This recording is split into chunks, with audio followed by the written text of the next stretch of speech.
बॉलीवुड अभिनेत्री कंगना रनौत ने महाराष्ट्र के सीएम उद्धव ठाकरे को करारा जवाब दिया है, जिन्होंने रविवार को दशहरा रैली के दौरान उन पर हमला बोला था। उन्होंने बिना कंगना का नाम लिए कहा था कि कुछ लोग मुंबई को ड्रग्स का अड्डा कहकर उसकी छवि खराब करने की कोशिश कर रहे हैं, लेकिन उन्हें पता नहीं कि गांजा वास्तव में देश में कहां उगता है। महाराष्ट्रामध्ये जणू काही कायदा सुव्यवस्था अस्तित्वात नाहीच आहे। मुंबई पोलीस हे निकम्मे आहेत आणि त्याहीपेक्षा भयंकर म्हणजे जे काय मध्ये सगळं झालं की जणू काही महाराष्ट्रामध्ये शिवाजी पार्क असेल, इकडे असेल, तिकडे असेल, गांजा आणि चरसची शेतीच फुललेली आहे। हे एकूण असं चित्र म्हणजे मुंबई पाकव्याप्त काश्मीर आहे। महाराष्ट्र मुंबई पोलीस निकम्मे आहेत, ते काय काम करत नाहीये। इकडे सगळे नशिले आहेत, चरस गांजा इकडे उघड उघड विकला जातोय। हे असं सगळं चित्र करायचं त्यांना माहिती नाही अजून की या महाराष्ट्राची जी संस्कृती आहे त्या महाराष्ट्राच्या संस्कृतीमध्ये आमच्या घराघरामध्ये तुळशी वृंदावनं आहेत, गांजाची वृंदावनं नाही आहेत। असं कोणतं पिक्चर आलं नाही की मैं गांजा तेरे घर का, हे तुमच्या घरात असेल। गांजाची शेती जिकडे असेल कुठे आहे ते तुम्हाला माहिती आहे। उनकी इस टिप्पणी पर कड़ा पलटवार करते हुए क्वीन एक्ट्रेस ने हिमाचल प्रदेश की अच्छाइयां गिनाई और कहा कि उद्धव सीएम बनने के हकदार नहीं है। उन्होंने उद्धव को तुच्छ आदमी बुलाते हुए ट्वीट किया। हिमाचल को देवभूमि कहा जाता है, जहां अधिकतम संख्या में मंदिर हैं, साथ ही यहां 0 क्राइम रेट है। इसकी उपजाऊ भूमि में सेब, कीवी, अनार, स्ट्रॉबेरी आदि सब उगता है। कंगना ने आगे लिखा, आपको मुख्यमंत्री होने पर शर्म आनी चाहिए। एक लोक सेवक होने के नाते आप ऐसे तुच्छ झगड़ों में व्यस्त हैं। अपनी पावर का उपयोग करते हुए ऐसे लोगों को अपमानित करके उन्हें बर्बाद कर रहे हैं जो आपसे सहमत नहीं है। आप उस कुर्सी के लायक नहीं हैं जिसे आपने गंदी राजनीति खेलकर हासिल की है। शर्मनाक है ये।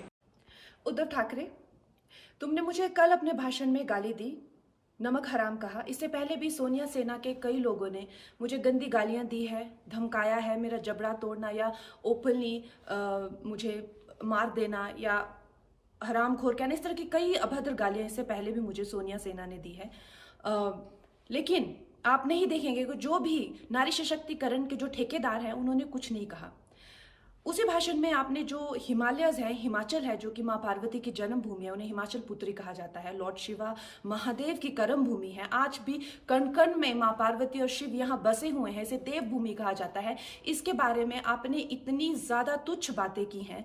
एक चीफ मिनिस्टर होके आपने पूरी स्टेट को नीचे गिराया है, क्योंकि आप सिर्फ एक लड़की से नाराज है और वो लड़की आपके बेटे की उम्र की है। चीफ मिनिस्टर, आप मुझसे बहुत नाराज़ हुए थे जब मुझे धमकाने के बाद मुंबई में मैंने वहाँ की तुलना, क्योंकि वहाँ पे आज़ाद कश्मीर के नारे लगे थे और आपकी सोनिया सेना ने उसे डिफेंड किया था, इसलिए मैंने कहा था उसकी तुलना पीओके से की। तो बहुत ज़्यादा संविधान के जो बचाने वाले हैं वो उछल के आए थे, लेकिन कल आपने उसी भाषण में भारतवर्ष की तुलना पाकिस्तान से की। अब वो संविधान वाले नहीं आएंगे क्योंकि उनके मुंह में कोई पैसा नहीं ठूस रहा है। मैं बात कहना चाहती हूँ कि जितने भी देशभक्त लोग हैं उनका एक रवैया मैंने देखा है कि आपकी कोई सहायता नहीं करता है। वो ये कहते हैं कि अगर आप देशभक्ति के बारे में बात करते हैं, देश के लिए कुछ करते हैं, तो आप कौन सा हम पे एहसान कर रहे हैं? आप खुद के लिए, अपने लिए ये कर रहे हैं, अपने देश के लिए ये कर रहे हैं। वो कहते हैं हमारे पास ना पैसे हैं, ना हमें ठूसने आते हैं, ना हम खुद ही लेते हैं। लेकिन देश विद्रोह के लिए आपके मुंह में पैसे ठूसे जाते हैं।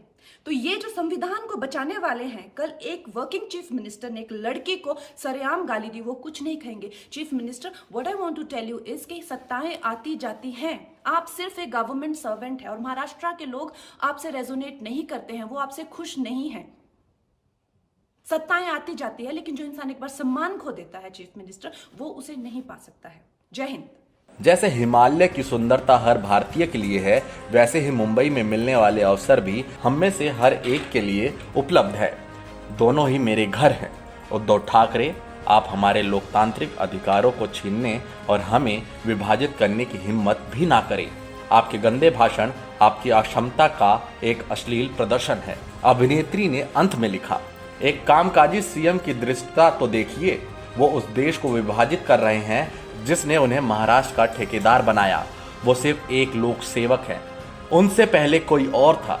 जल्द ही वो बाहर होंगे और कोई अन्य व्यक्ति राज की सेवा में आएगा।